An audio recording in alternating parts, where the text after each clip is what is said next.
Sir नमस्कार, आपका हमारे स्टूडियो में स्वागत है। सर आप बिरहा महासंघ के राष्ट्रीय अध्यक्ष हैं जी। इस नाते मेरे मन में एक ख्याल आया और मैं काफ़ी दिनों से पूछने वाला था, लेकिन वो दिन आ ही गया कि आज मुझे पूछना पड़ा आपसे। पूछिए। जी सर, होली का दिन आ रहा है। जी जी। तो इस पे काफ़ी कलाकार, आप भी जानते होंगे सर कि काफ़ी कलाकार लोग होली गीत गा रहे हैं। आप गाने वाले हैं कि नहीं होली गीत? अभी आया नहीं आपका। देखिए, बड़ा सही सवाल आपने किया।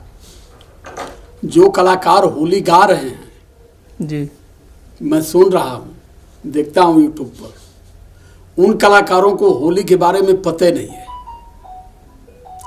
होली पिछड़े समाज को, भारत के मूल निवासियों को मनाना महापाप है। क्यों? होली त्योहार हम लोगों के लिए नहीं बना है। सर मैं भी तो होली मनाता हूँ। मेरे त्योहार का मतलब समझते हैं? त्योहार का मतलब समझते हैं? त्योहार किसे कहते हैं? सुनिए, पहले व्याख्या करिए। त्योहार का मतलब ये दो अक्षरों से मिला के बना है। त्यों माने तुम, हार माने पराजय। इसे त्योहार कहा जाता है जी। और मनवादियों ने इसे बनाया कि जहां पिछड़े समाज के पुरखे हार गए हैं, उनका वध कर दिया गया है, उन्हें खत्म कर दिया गया है, उसे एक त्योहार के रूप में पिछड़े समाज पर थोप दिया गया। अभी होली आई है ना जी। होली में क्यों नहीं गाता हूं? हमारे समाज के कलाकार जो हैं जी, जो पिछड़े समाज के जितने भी कलाकार हैं वो होली गाते हैं, जानते हैं? सारा रारा। हाँ, समझे आप कि नहीं? जी, वो तो मुख्य रहता है, लोग जरूर बोलते हैं उसको। पंडित जी लोगन के द्वारे जब होली होती है जी, तो वो कहना कि होली खेला रघुबीरा अवध में जी, समझला। और यहाँ जब पिछड़े समाज के दरवाजे पर वही पंडित जी पहुंचते तो कहते कि आओ रे बाबा बोलावन है, आओ रे जी। ऐसा क्यों है? हमारे समाज के लोग होली के बारे में समझते नहीं हैं।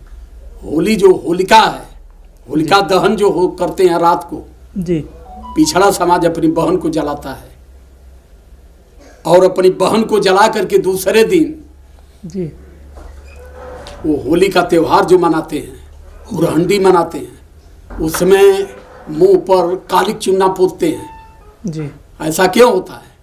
इसकी कहानी थोड़ी लंबी है। ये कहानी पूरा अगर बताऊंगा जी तो बहुत गलत हो जाएगा और काफी समय लगेगी। अभी इस पर एक गीत मैं गाया हूँ, अभी गीत छुट्टी नहीं हो, गीत आ जाएगी। अच्छा, कि होली पिछड़े समाज को क्यों नहीं मनाना चाहिए और होली पिछड़े समाज के कलाकारों को क्यों नहीं गाना चाहिए। पिछड़ा समाज होली को जो ढो रहा है वो अपनी संस्कृति और अपने संस्कार पर लात मार रहा है और वो कलाकार को इस संस्कृति, इस संस्कार के बारे में पता नहीं है। पहले क्यों कि पिछड़ा समाज ज़्यादा से ज़्यादा रामायण महाभारत पढ़ता है, अपना इतिहास कभी नहीं पढ़ा है। जब अपना इतिहास पढ़ेगा तो उसे पता चलेगा राजा हिरण्यकश्यप की बहन थी होलिका जी, उनका बेटा था प्रहलाद।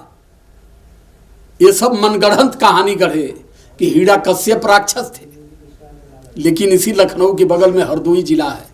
हरदोई का नाम पड़ा क्यों? हरिद्रोही। राजा हिरण्यकश्यप हरि को नहीं मानते। हरि माने ब्राह्मण, द्रोही माने विद्रोह करने वाला। राजा हिरण्यकश्यप की गलती थी कि मेरे यहाँ ब्राह्मणों का पाखंड नहीं चलेगा, तो राजा हिरण्यकश्यप को खत्म करने के लिए उनके बेटे प्रहलाद को फोड़े और प्रहलाद को नशेड़ी भंगेड़ी जुआरी शराबी बना दिए और राजा तंग आकर के हिरण्यकश्यप जी प्रहलाद को भगा दिए घर से। तो जब घर से भगा दिए तो उसी दिन, जिस दिन होलिका दहन होता है, उसी दिन शादी थी होलिका की। तो कही कि ये कही भतीजा मेरा है, भैया ने घर से भगा दिया, तो चलूँ कम से कम उससे खाना खिला लूँ। तो घर से चोरी चोरी खाना खिलाने के लिए जंगल में गई है और 7 ब्राह्मण पुत्र दारू के नशे में धुत, और प्रहलाद भी दारू पिया हुआ था। इसे पढ़ेंगे तो इसे आपको मिलेगा। सच्ची रामायण का अध्ययन करिए, अपने सच्चे इतिहास को खोजिए। ब्राह्मण पुत्रों ने उसके साथ बलात्कार किया। बलात्कार करने के बाद में जो भी मिला, उसी रात को होलिका को सब फूके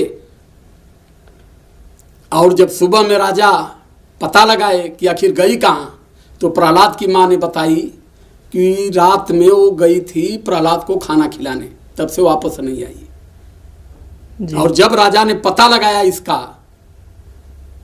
तो सब पकड़े गए। तो राजा ने उनके मुंह पर करिखा चुन्ना गोबर माटी फेंक करके तलवार से उनके माथे पर लिखा अबीर, ये वीर नहीं हो सकते, ये कायर हैं। और उसको ला करके यहाँ ब्राह्मणों ने एक कहानी गढ़ करके पिछड़े समाज पर थोप दिया। और पिछड़ा समाज हमारा आज उसको ढोरा, उसे बाहर नहीं निकल पा रहा है जी। इसलिए होली मैं नहीं गाया हूँ जी सर। सर ये आप बोल रहे हैं, मगर सर पूरे भारत में होली मनाया जाता है सर, और काफ़ी पढ़े लिखे लोग भी हैं, वो लोग क्यों मनाते हैं? यार पढ़े लिखे थे और गोबर हैं, क्यों पढ़े लिखों की बात कर रहे हैं? बाबा साहब आगरा की मीटिंग में फूट फूट करके रोए थे कि मैंने जिस शिक्षा के लिए इतनी बड़ा संघर्ष जो बातें सर मुझे सुनो, मुझे धोखा सिर्फ पढ़े लिखे लोगों ने दिया, जो पढ़ा लिखा नहीं है उससे मेरी शिकायत नहीं जो है। बातें आप सर बोल रहे हैं उन लोग भी दिमाग में और फिर वो पढ़े नहीं आए तो हम क्या करें? जो पढ़ेगा नहीं, जो नहीं पढ़ेगा वो क्या जानेगा? जो अध्ययन करेगा अपने समाज के लिए, अपने त्योहार के लिए, वो न जान पाएगा इसको। तो ये चीज है, मैं यही चीज बार बार कहता हूं अपने समाज को कि अपने इतिहास को पढ़ो, अपने इतिहास को आप जानो। और अपने इतिहास को जब तक आप नहीं जान पाओगे तब तक जीवन में कभी मनवाद की लड़ाई नहीं लड़ पाओगे और ना ही कभी भारत के हुक्मरान आप बन पाओगे। अगर भारत का सत्ता अपने हाथ में लेना चाहते हैं तो पहले इस पाखंड को त्यागना पड़ेगा।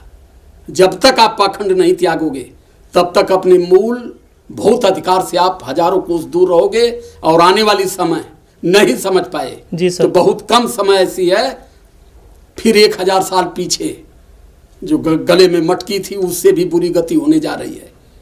अगर मेरी बात समझ में नहीं बैठी तो बहुत बहुत धन्यवाद ये पूछने के लिए आपको। धन्यवाद सर।